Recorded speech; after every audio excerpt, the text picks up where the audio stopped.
Защо се карате без нас? Моля ви, така не се прави.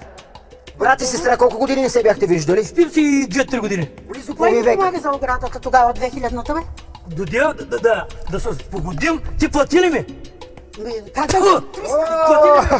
Чак вече и плюнки захвърчаха. Ти работил. Майка ви в тежест ли ви е? Не. Тогава, защо водим този разговор? Как ти ли езика? Кой хуй търся? Вижте, 98 годишна жена слуша думите на сина си и тук говори пред всички. Кой хуй съм търсил тук? Тази дума не е подходяща за национален ефир. Ами ето, каза ти го преди малко, те го казваш. Търсиш. Така ще звучи. Ама тя каза кой хуй. Това го чула от сина си. Да. Ти беше там.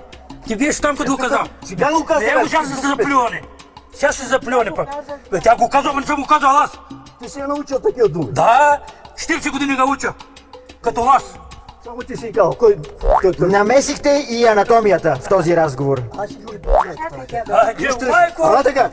Айде, виж го. Вече започнахте и майките да си ощастливявате. Сега ще го... Какво ще ме, бе? Кой ще ме? Присъда ме те, Ами моля кой те ще... се. Присъда ме те, моля те се. Къде е майка? Буклук!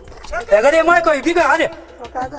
Не се обиждайте. Слушам ви през цялото време и оставам с впечатлението, че брат ви, ако беше пратка от куриерска фирма, щяхте да го върнете. Щях. Сигурен съм. Да. За какво ми е?